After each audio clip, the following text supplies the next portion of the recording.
வணக்கம். சனிப்பெயர்ச்சி 2025 வருகிற மார்ச் மாதம் 29ஆம் தேதி மேச ராசிக்கு 7.5 சனி ஆரம்பிக்குது. பார்த்திங்கன்னா, கும்ப ராசியிலிருந்து மீன ராசிக்கு சனி பகவான் பயிற்சி அடைகிறார். பொதுவாகவே சனி பயிற்சி முக்கியத்துவமானது.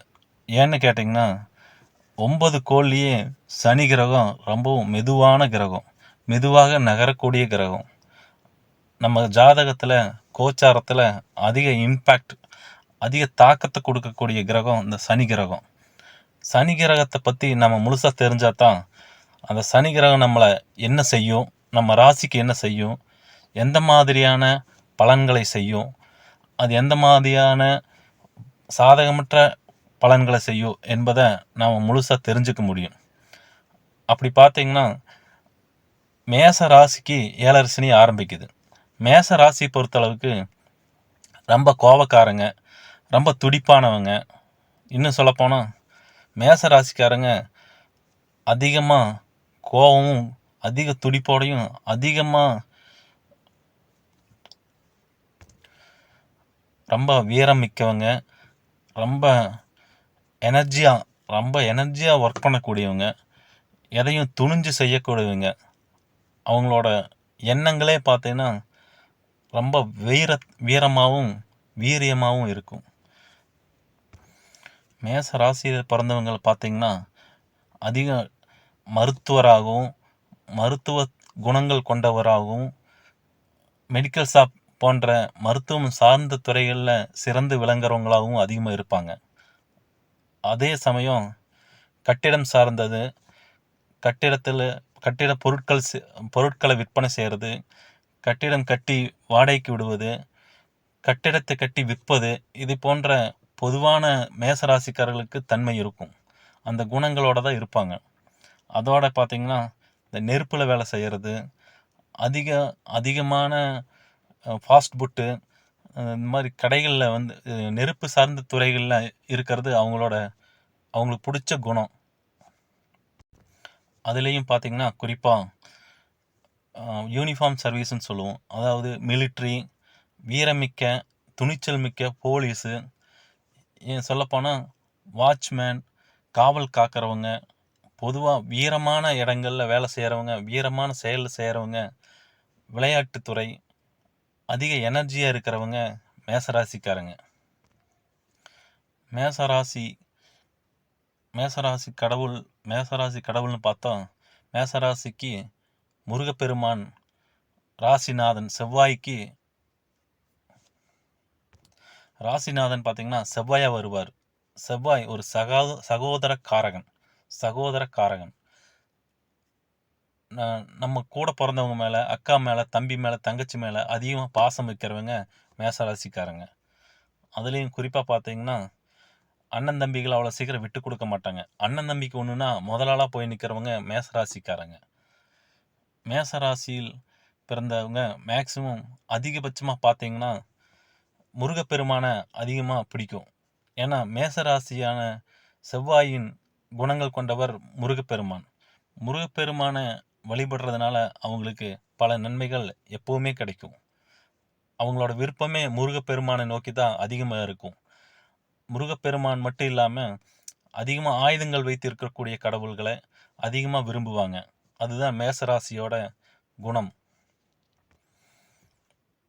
அடுத்ததான் மேசராசிக்கு இப்போ 7.5 சனி மீன வீட்டுக்கு வரும் சனி பகவான் அவர்கள், சனி பகவான் எல்லா வீட்டிலையும் எல்லாத்துக்குமே கெடுதலை செய்வதில்லை. ஒரு சில இடங்களில் இருப்பதை பொறுத்தும் அதன் தன்மையை பொறுத்தும் தான் அதன் கெடுபலன்கள் இருக்கும். குறிப்பாக சொல்லப்போனால் குருவின் வீட்டில் மீன வீட்டில் இருக்கிற சனி பகவான் அவ்வளவு கொடூரமாக கெடுதலை செய்யறதில்லை. குறிப்பாக சொல்லப்போனால் அவருக்கு பிடிச்ச வீடுங்காடிக்கு அவர் கொஞ்சம் அமைதியாகவும் சாந்தமாகவும் தான் செயல்படுவார். அப்படி இருக்கும்போது மேச வீட்டுக்கு 7.5 சனியாக மீனத்தில் வரும் 12ஆம் இடத்துல விரயத்தில் வரும் சனி மிகப்பெரிய கொடுமைகளை செய்ய மாட்டார். இருந்தாலும் 7.5 சனி என்பது ஒரு பக்குவத்தையும், பணம்னா என்ன, சொந்த பந்தம்னா என்ன, சுற்றி இருக்கிறவங்களோட நட்பு என்ன, பணம் எந்த அளவுக்கு நாம் எப்படி பாதுகாத்துக்கணும், இதுகளை பற்றியெல்லாம் நம்மளுக்கு புரிய வைப்பவர் சனி பகவான், 7.5 சனி பகவான். விரயத்தில் வரும் சனி பகவான் 12ஆம் வீட்டில் அமரும்போது விரயத்தை தடுப்பார். இன்னும் சொல்லப்போனால் காசு பணத்தை கஞ்சமாக செயல்பட வைப்பார். இன்னும் சொல்லப்போனால் நாம் அது எல்லாத்தையுமே தடை பண்ணுவார். ஒரு பக்கம் போகிறோம்னா அங்கே போகும்போது கொஞ்சம் ஜாக்கிரதையாக இருக்கணும். ஏன்னா எல்லா இடத்துலையும் தொலைதூர பயணங்கள், அதிகமாக பயணம் செய்பவர்கள், பேங்க் சம்மந்தமாக, லோன் சம்மந்தமாக அதிகமாக சுற்றிட்டு இருக்கிறவங்க, அதிகமாக கிளைண்ட் பார்க்குறதுக்காக வண்டி வாகனங்கள் போகிறவங்க, அவங்கெல்லாம் கொஞ்சம் ஜாக்கிரதையாக இருக்கணும். ஏன்னா 12ஆம் வீட்டில், விரய வீட்டில் அயன சயன போகஸ்தானத்தில் அமரும் சனி அந்த அயன சயன போகத்தின் வழியாகவே கெடுதலை தருவார். அயனம் சயனம் என்பது நாம் ஒரு பக்கம் போகிறது, வர்றது, தூங்கிறது, தூக்கத்தில் கூட நம்மளுக்கு தூக்கம் வராத நிலைமை கொடுப்பார் சனி பகவான். விரயத்தில் உள்ள சனி பகவான் வெளிநாடு அனுப்புவார். வெளிநாட்டில் சென்று சிறிது மன கஷ்டத்தையும் மன தொந்தரவையும், வெளியூர், வெளிமாநிலம், வெளிநாடு செல்பவர்கள் கவனமாக இருக்க வேண்டியது ரொம்ப அவசியம். ஏனென்றால் 12ஆம் வீட்டில், அயன வீட்டில், சயன வீட்டில் இருக்கின்ற சனி உங்களை வெளிநாடு, வெளிமாநிலம் கொண்டு சென்று அங்கே மன தொந்தரவுகளையும் மன கஷ்டத்தையும் பயணத்தினால் விரயத்தையும் தருவார். அதிக பயணங்களை தவிர்ப்பதும், அதிக பயணங்கள் வைத்து கொள்ளாமல் இருப்பதும் மிகவும் சிறந்தது. 12ஆம் வீட்டில் இருந்து ரிஷப வீட்டை பார்க்கும் சனி தனது 3ஆம் பார்வையால் ரிஷப மேசத்துக்கு 2ஆம் வீடு ரிஷப வீடு. ரிஷப வீடு 2ஆம் வீடாக வர்றதுனால தனம், வாக்கு, குடும்பஸ்தானம், தனத்தையும் வாக்கு குடும்பத்தையும் சிறிது சேதப்படுத்தவே அவர் செய்வார். இருந்தாலும் குருவின் வீட்டிலிருந்து பார்ப்பதால் அதிக தொந்தரவுகளை தரமாட்டார். பண வரவுகளை சிறிது தாமதப்படுத்துவார், பண வரவுகளை தடுப்பார். ஏனென்றால் சனி என்றாலே மெதுவாக செல்லக்கூடிய கிரகம், மெதுவாக எதையுமே மெதுவாக செய்வார். அப்படி பார்க்கும்போது 2ஆம் வீட்டை பார்க்கும்போது தனம் வரவை மெதுவாக்குவார். குடும்பத்தில் கணவன் மனைவிக்குள் சில சண்டை சச்சரவுகளையும் மனக்கசப்பையும் கொடுப்பார். இது குருவின் வீட்டிலிருந்து பார்ப்பதால் அது கட்டுக்குள்ளேயே இருக்கும். தனது 7ஆம் பார்வையால் கன்னி வீட்டை பார்க்கிறார். கன்னி வீடு மேசத்துக்கு 6ஆம் வீடு. கன்னி வீடு பொறுத்தளவுக்கு சனி பகவானுக்கு பிடித்த வீடு, சனி பகவானுடைய நட்பு வீடு. தனது நட்பு வீட்டை பார்க்கும் சனி கொடூரமாக பார்க்க மாட்டார். பொதுவாகவே நம்ம எதிரியை பார்ப்பதற்கும் நண்பனை பார்ப்பதற்கும் வித்தியாசம் உள்ளதல்லவா?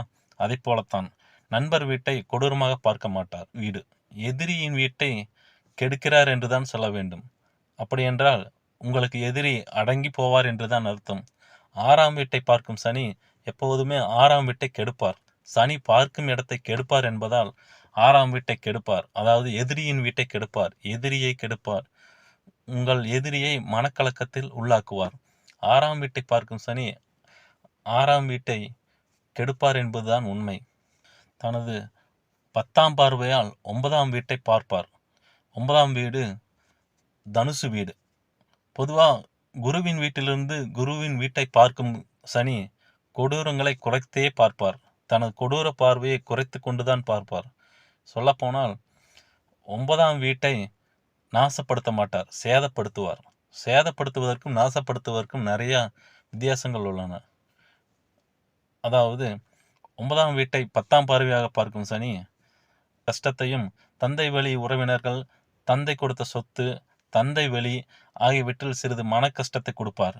அதனால் தந்தை வழி உறவினர்கள், பண விஷயங்கள் கொஞ்சம் ஜாக்கிரதையாக இருக்கிறது நல்லது. இப்போ தந்தையை பிரிந்து வேலைக்கு போகிறது, தந்தையை பிரிந்து படிக்க போகிறது, இந்த மாதிரி சுப பிரிவுகளை தருவார். ஏனென்றால் அவர் குருவின் வீட்டிலிருந்து பார்க்கிறார். குருவின் வீட்டில் உள்ள சனி சுப பிரிவையே தருவார். பெண்கள் பார்த்தீங்கன்னா, பெண்கள் கல்யாணமாகி அப்பாவை பிரிஞ்சு போகிறது. பொதுவாகவே பெண்கள் அப்பாவின் மீது மிகவும் பாசமானவர்கள். அப்படி இருக்கும்போது 9ஆம் வீட்டை பார்க்கும் சனி தனது தந்தையை பிரிந்து செல்லும் நிலைக்கு கொண்டு செல்வார்.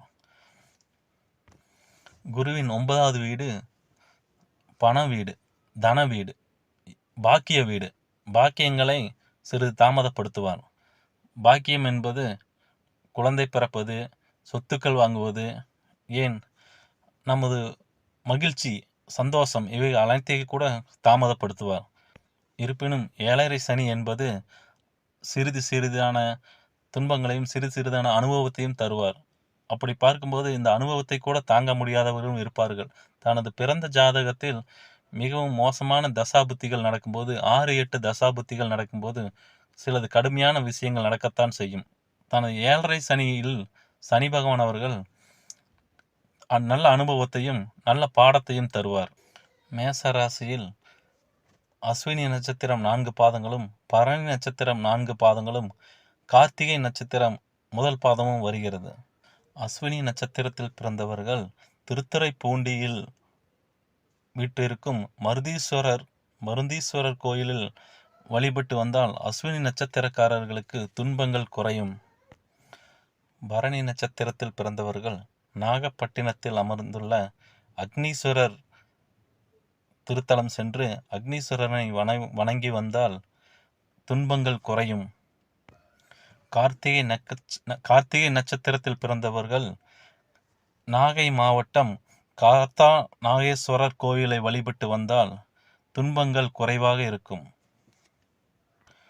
பொதுவாகவே மேச ராசியில் பிறந்தவர்களுக்கு முருகப்பெருமானை குன்று இருக்கும் இடமெல்லாம் குமரன் இருக்கும் இடம் என்பது போல் குமரன் இருக்கும் இடத்தை எல்லாம் வழிபட்டு வந்தால் மேச ராசிக்காரர்களுக்கு பெரும்பான்மையான துன்பங்கள் விலகி சென்றுவிடும்.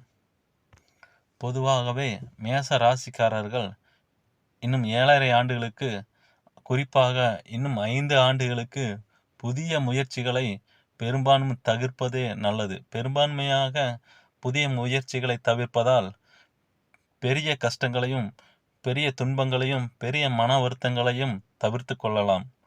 பொதுவாகவே சனி பகவான் நல்ல அனுபவங்களை தருவதற்காகவே பலவிதமான துன்பங்களுக்கான அடிக்கலை இப்பொழுது உங்கள் ராசிக்கு அறிமுகப்படுத்துவார். அதனால் எதை செய்ய வேண்டும், எது நம்மால் தாங்க முடியும், எவ்வளவு செய்தால் நாம் எதையும் சமாளிக்க முடியும் என்பதை பொறுத்து புதிய முயற்சிகளை எடுப்பது உங்களுக்கு சிறந்த நற்பலனை கொடுக்கும். குறிப்பாக அந்தந்த நட்சத்திரத்தில் பிறந்தவர்கள் அந்தந்த நட்சத்திரத்திற்குரிய திருக்கோவில்கள் சென்று வழிபட்டு வந்தால் சிறப்பு, வாழ்வில் சிறப்பும் வாழ்வில் மேன்மையும் கிடைக்கும். அதன்படி அஸ்வினி நட்சத்திரத்தில் பிறந்தவர்கள் திருவாரூர் மாவட்டம் திருப்பரப்பூண்டி மையப்பகுதியில் அமைந்துள்ள அருள்மிகு பிறவி மருந்தீஸ்வரர் கோவிலாகும். இந்த கோவில் சென்று அஸ்வினி நட்சத்திரக்காரர்கள் வழிபட்டு வந்தால் வாழ்வில் மேன்மையும் நன்மையும் சிறப்பாக கிடைக்கும். குறிப்பாக பரணி நட்சத்திரத்தில் பிறந்தவர்கள் மயிலாடுதுறை மாவட்டம் நல்லாடை எனும் கிராமத்தில் அக்னீஸ்வரர் திருக்கோவில் சென்று வழிபட்டு வந்தால் வாழ்வில் மேன்மையும் நன்மையும் சிறப்பாக கிடைக்கும். கார்த்திகை நட்சத்திரத்தில் பிறந்தவர்கள் தனது நட்சத்திர கோயிலான காத்ரா சுந்தரேஸ்வரர் திருக்கோவிலை வணங்கி வந்தால் மிகவும் நன்மையாக இருக்கும்.